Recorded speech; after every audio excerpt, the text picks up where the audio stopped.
Cara, show demais. Mas até uma coisa que a gente quer escutar de você, Cori, como o tema hoje aqui da live, a gente falar um pouco mais sobre essa guerra que está começando. Começou aí no Rio de Janeiro contra o tráfico de droga, contra as facções. Até, acho que para a gente entrar nesse assunto, queria entender um pouco mais da sua percepção de um cidadão aí do Rio de Janeiro. Como é que foi quando começou a operação na semana passada, os dias, e como é que está sendo agora essa semana? Cara, só para dar um panorama para vocês, a guerra aqui ela já está rolando há muito tempo. Só que um lado que assumiu a guerra, né? E está fazendo o que quer. Nós tivemos um lampejo no período da UPP, que foi uma resposta a essa guerra, né, imposta pelo crime organizado, pelo Comando Vermelho, principalmente, mas não só ele. Nós tivemos um lampejo ali de esperança de findar esse controle territorial das facções, mas que se deu ineficiente com o passar do tempo, mas serviu muito de aprendizado, né? Depois disso, acho que depois do recuo, pequeno recuo com a UPP, a minha percepção é que o tráfico de droga, o narcotráfico, o avanço dele territorialmente acelerou muito. Foi até mais rápido do que era antes, né? E a gente meio que estava estático. Até o próprio Cláudio Castro está de parabéns aí. Olha que eu não gosto de parabenizar o Cláudio Castro, mas está de parabéns nessa postura desse enfrentamento aí.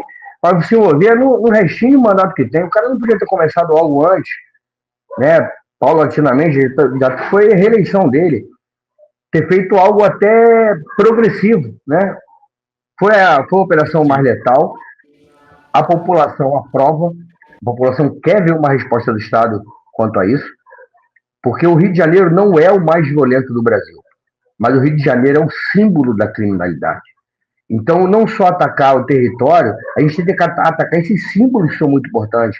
O Moruã, Pouso do Rodo, que são braços culturais do crime organizado. O Rio de Janeiro é o símbolo do controle territorial dessas facções.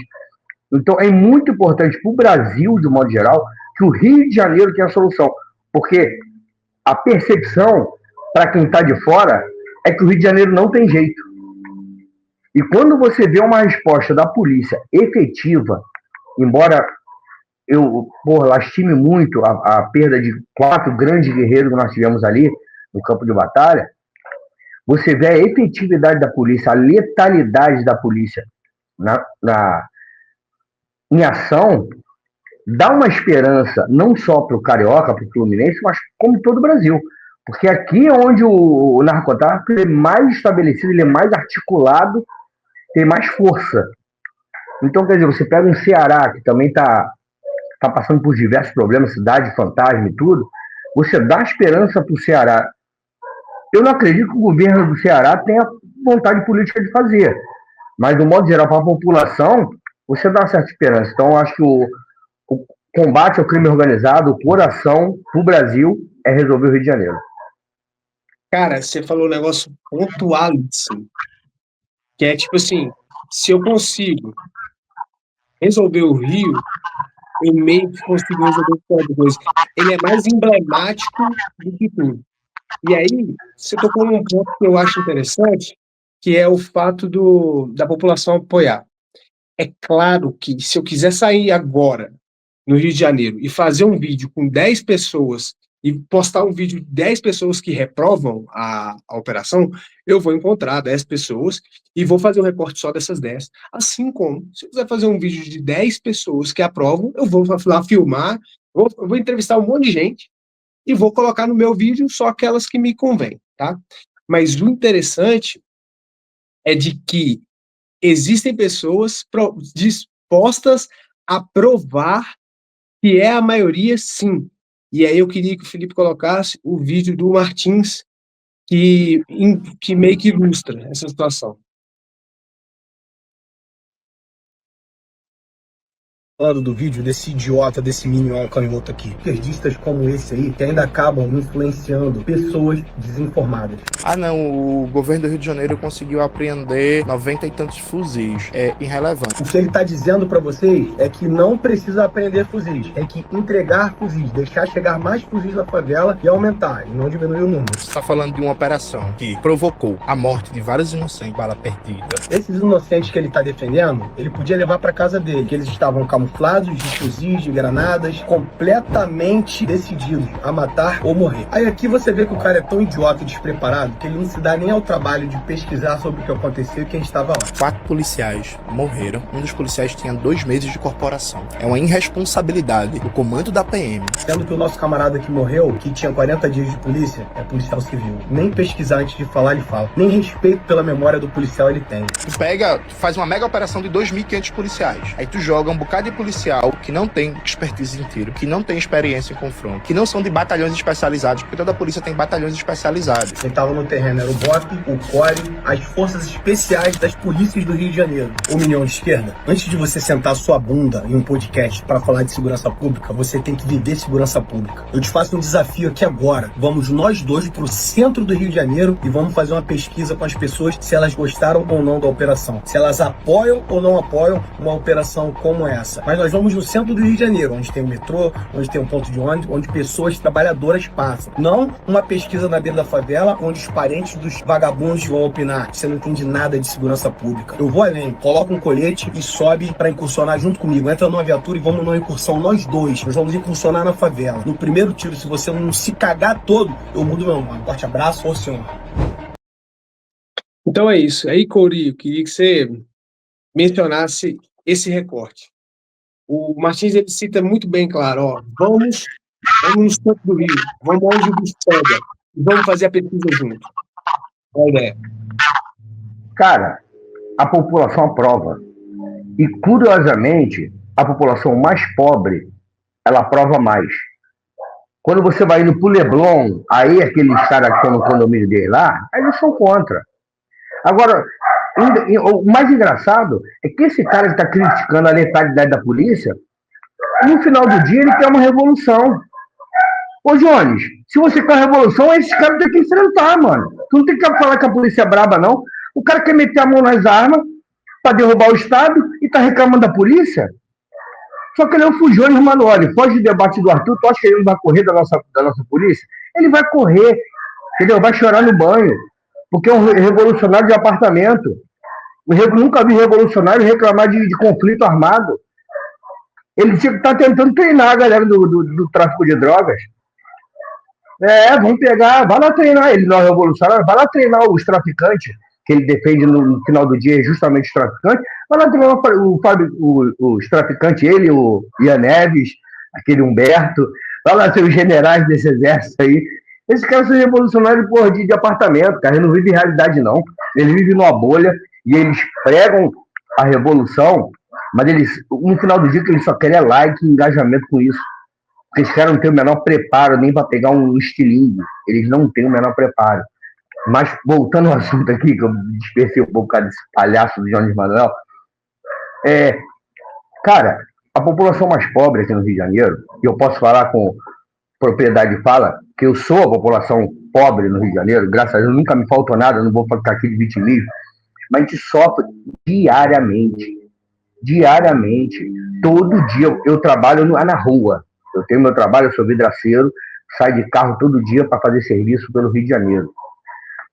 Eu vou te falar, todo dia você vê pelo menos um furto na rua, todo dia eu vejo. Na Brasil, então, aquele engarrafamento, nego dando bote no celular, todo dia. Você falando aí, em setembro eu fui no Rio de Janeiro. Passei uma semana aí no Rio. Eu até acho que eu consegui um voto aí pro bombeiro Rafa que tá acompanhando a gente. Com o Uber, conversando com o Uber. Mas teve um outro Uber que eu peguei, que, cara, é o seguinte, conversando com o Uber virou pra mim e falou o seguinte, eu tava hospedado na parte ali do Recreio, Barra da Tijuca, aquela região, né, que eu fiquei hospedado. Aí o Uber falou assim, essa região aqui é boa, mas aqui o problema daqui é o seguinte, aqui rola assalto todo dia. E na Zona Norte rola tiroteio. Aí ele falou assim, aqui no Rio o negócio não é tipo, qual lugar é menos pior? É você escolher o que você quer. Você quer ser assaltado ou você quer estar no meio do tiroteio? O Uber falou assim pra mim, cara. Tipo assim, realidade do Rio. Assim, realmente a sensação de segurança é terrível. Mas para esses caras que são a minoria organizada e barulhenta, que vive no seu condomínio de luxo, que na verdade é isso, o eleitor do pessoal que vive lá no Leblon, a vida deles é boa. É viatura parada no condomínio, porra, dia todo, 24 horas por dia. É policiamento, área turística, área da galera que tem grana. Se você vier para a Zona Norte, onde eu sou nascido e criado, hoje eu moro na Zona Oeste, que também não é boa, mas sou nascido e criado na Zona Norte. Se você vier para a Zona Norte, o abandono que tá, porra, eu sou nascido e criado num bairro que tinha as casinhas bonitinhas. Quando eu mudei para lá na infância, era um bairrozinho pobre, mas com as casinhas bonitinhas, aqueles murinhos embaixo, as crianças tudo brincando na rua. Hoje é um monte de concertina, arame farpado, muro alto, ninguém na rua, é lixo pra caraca esparramado. O que acontece? Tem um grande fluxo hoje em dia, pela Zona Norte inteira, tá? De usuários de crack. Então, essa galera, a grande maioria, ela vive de pequenos furtos e reciclagem. Então eles reviram o lixo todo pela rua. Assim, é uma imundície danada, é um total abandono. A Zona Norte é completamente abandonada. Completamente abandonada. É terrível. E teve até um ponto que você estava falando aí desses esquerdistas que ficam falando, nossa, agora vamos pensar nos direitos humanos aqui dos terroristas do Comando Vermelho que morreram. Mas é interessante porque, assim, até eu vou mostrar aqui o que o Kim Kataguiri postou no Instagram dele hoje, para contextualizar, que ele postou assim, ó. Hoje a esquerda brasileira chora porque faccionados, homicidas, estrupadores morreram em confronto com a polícia. Nem sei se eu podia falar essa palavra aqui no ao vivo, mas já foi. Ontem, quando Charlie Kirk foi brutalmente assassinado em frente à sua família, sem cometer crime algum, essa mesma esquerda ria e comemorava. Chega de tolerância com essa turma. O negócio que eu vejo que acontece, que sempre acontece assim, por exemplo, a gente, desde que teve a operação lá nessa favela aí do Rio de Janeiro, morreu uma menina, acho que na linha amarela, que estava no Uber, tomou um tiro na cabeça, e ontem, ou sábado, lá em São Paulo, a menina estava com o pai, foi assaltada, tomou um tiro na cabeça, morreu também. Só que essas duas meninas aí, eu não vi nenhum deputado de esquerda, ninguém do PSOL, eu não vi Luciano Huck, eu não vi ninguém chegar e falando, vamos pensar na mãe dessas meninas, nossa, elas também têm família. Mas aí quando morre 130 bandidos, que faz parte do grupo dessa galera que tá matando essas meninas aí, o pessoal vem todo mundo falar, ai, coitado, vamos pensar na mãe. Mas aí tem aquela frase que o pessoal sempre fala e que eu concordo muito, cara. Você tem a mãe do bandido, você tem a mãe do policial e a mãe do inocente. Alguém vai chorar. Eu prefiro que seja a mãe do bandido. Porque assim, não dá mais pra gente ficar passando a mão na cabeça de bandido, ai, coitado, coitado. E cara, aqui eu citei 2 casos que aconteceu no intervalo de, sei lá, 2, 3 dias.